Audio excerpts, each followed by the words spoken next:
যতই আমরা বাইরের দেশে ঘোরাঘুরি করি না কেন, ঘোরাঘুরি শেষ করে তো আমাদেরকে আমাদের দেশে ফিরে আসতেই হবে। তাই আজকে তোমাদের সাথে শেয়ার করছি দিল্লি টু ঢাকা আসা আমার ইন্ডিয়ার লাস্ট ব্লগ। আশা করি সব অনেক পছন্দ করবে। তো ফার্স্টে সকাল 8টার দিকে আমরা হোটেল থেকে চেক আউট করে বের হয়ে গিয়েছি, কারণ আমাদের 12:30টার দিকে ফ্লাইট ছিল। আর আমরা যে হোটেলে ছিলাম সেটা থেকে এয়ারপোর্ট কিন্তু মোটামুটি অনেকটুকুই দূর ছিল। তো এখানে আমরা একটা ট্যাক্সি কল করে নিই আর সেটাতে উঠে গেলাম। আসলে এতদিন ভাবছিলাম যে কবে দেশে যাব, বাট ঘোরাফেরা শেষ করে দেশে যাওয়ার সময় কেন যেন একটু খারাপই লাগে। আর এখানে আমি দিল্লির রাস্তাঘাটগুলো একটু ভিডিও নিচ্ছিলাম। আমি আমার এর আগের ব্লগগুলোতেও বলেছি যে দিল্লির রাস্তাঘাটগুলো আমার অনেক বেশি ভালো লেগেছে, কারণ তাদের রাস্তাঘাটগুলো অনেক বেশি চড়া আর অনেক বেশি নিট অ্যান্ড ক্লিন, যেটা আমার কাছে সবথেকে বেশি ভালো লেগেছিল। তো যাই হোক, প্রায় 1 ঘন্টা ট্রাভেল করার পরে আমরা এয়ারপোর্টে চলে আসি। তাদের এয়ারপোর্ট অনেক সুন্দর ছিল, কারণ তোমরা সবাই জানো যে ইন্ডিয়া অনেক বড় রাষ্ট্র, তো তাদের সব কিছু অবভিয়াসলি অনেক সুন্দর হবে। তো এখানে আসার পর আমরা সব ডিটেলস দেখে নিচ্ছিলাম যে আমাদের আসলে ফ্লাইট হিসেবে আমাদের কোন কত নাম্বার ইমিগ্রেশনে যেতে হবে বা সব কিছু। বা তোমরাও যারা ট্রাভেল করো দেখবে যে বিদেশের সব এয়ারপোর্টে কিন্তু এরকম সব ডিটেলস দেওয়া থাকে। তো তোমরা এখানে দেখলে কিন্তু ইজিলি সব বুঝতে পারবে। তো যাই হোক, পরে আমরা এখান থেকে সব আমাদের ইমিগ্রেশন যা যা করার করে নিলাম, লাগেজগুলো আমরা দিয়ে দিলাম। আর এখানে দেখো আমার ছোট ভাতিজি বিমান দেখে কত বেশি পছন্দ করছিল, ও এত বেশি এক্সাইটেড ছিল। আসলে আমরা বড়রা এক্সাইটেড হয়ে যাই, তো ছোটরা তো মাস্ট বি হবে। তো এখানে আমি তাকে বিমানগুলো দেখাচ্ছিলাম, সে অনেক বেশি হ্যাপি হচ্ছিল। আর এখানে অনেক দেশের দেখো বিমান আছে। বলে না, বিমান এমন একটা জিনিস যত বেশি চড়ো না কেন তোমার সবসময় ভালো লাগবে চড়তে, কারণ এই নিয়ে আমি অনেকবার ট্রাভেল করেছি, প্রতিবারই অনেক ভালো লাগে। তো দিল্লি এয়ারপোর্টটা অনেক বেশি বড়, মনে হচ্ছিলো যে হাঁটতে হাঁটতে একদম পা ব্যথা হয়ে যাচ্ছিলো। যেহেতু আমরা সকালে তাড়াতাড়ি বের হয়ে গিয়েছিলাম তাই কিছু খাওয়া হয়নি।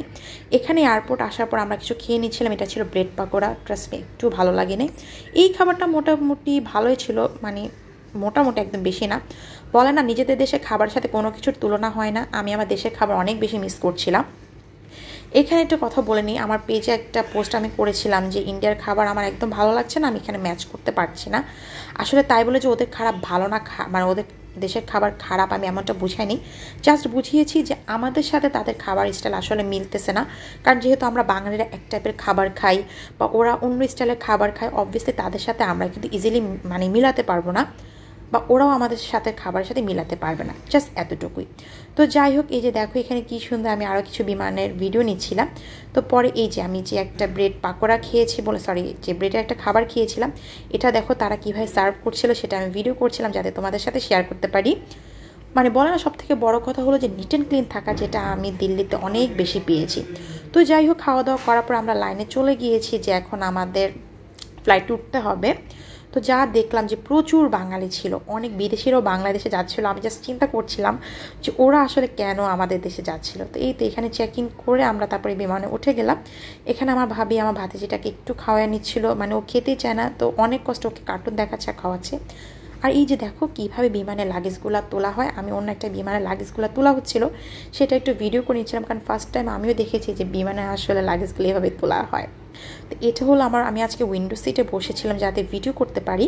তো আমার উইন্ডো সিট থেকে দেখো এরকম ভিউ ছিল। আর এই যে দেখো সব প্যাসেঞ্জাররা উঠতেছিল, আর অনেক অনেক বলবো কি অনেক ইন্ডিয়ান বাংলাদেশে যাচ্ছিল। বাট আমার জাস্ট একটাই মনে হচ্ছিল যে তারা কেন আসলে বাংলাদেশে যাচ্ছে, আর অনেকে দেখে মনে হচ্ছিল যে স্টুডেন্ট মানুষ তাই যাচ্ছে। এই যে দেখো এখানে এয়ার হোস্টেস সব রুলস দেখিয়ে দিচ্ছিল যে কীভাবে কী করতে হবে। আসলে এগুলো ভালো মতো ফলো করাটাই উচিত, কারণ বলে না বিপদ কখনো বলে আসে না কখন কি লেগে যায়।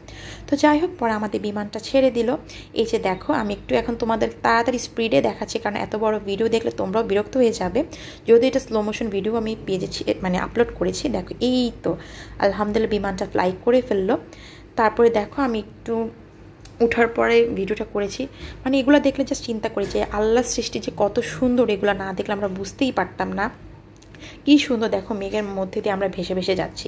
তো এই দেখো বিমানের ডানাটা ছিল এই সাইডটা আমি একটু ভিডিও করছিলাম যাতে তোমাদের সাথে শেয়ার করতে পারি। তো যাই হোক, প্রায় 2 ঘন্টা আমরা ফ্লাই করলাম। ফ্লাই করার পরে এই যে দেখো এখন আমরা বাংলাদেশের সীমানাতে চলে এসেছি, আর কিছুক্ষণের মধ্যেই হলো আমরা ল্যান্ড করে ফেলবো। যখনই আমি দেখেছি যে বাংলাদেশের সীমানায় এসেছে, তোমরা বুঝতে পারবে না আমার যে কতটা ভালো লাগছিল। কারণ প্রথমত হলো যে যতই অন্য দেশে যাও না কেন তাদের সাথে একটু আমাদের দেখা যায় ম্যাচ করতে সময় লেগে যায়। তো এই তো হলো এটা আমাদের ল্যান্ডিংয়ের টাইমটা, এটা আমি একটু স্পিডে তোমাদের দেখিয়ে দিচ্ছি, কারণ বেশি টাইম দেখালে সেটা তোমাদের ভালো লাগবে না। তো যাই হোক, পরেই তো আলহামদুলিল্লাহ আমরা ল্যান্ড করে ফেললাম। ল্যান্ড করে আমরা আমাদের ব্যাগগুলো নিয়ে নিয়েছি, মানে লাগেজগুলো নিয়ে নিয়েছি। পরে এয়ারপোর্ট থেকে বের হয়ে গেছি। বিশ্বাস করবে না, এয়ারপোর্ট থেকে জাস্ট আমাদের বাসা আসার জন্য উবার আজকে 1200 টাকা নিয়েছে।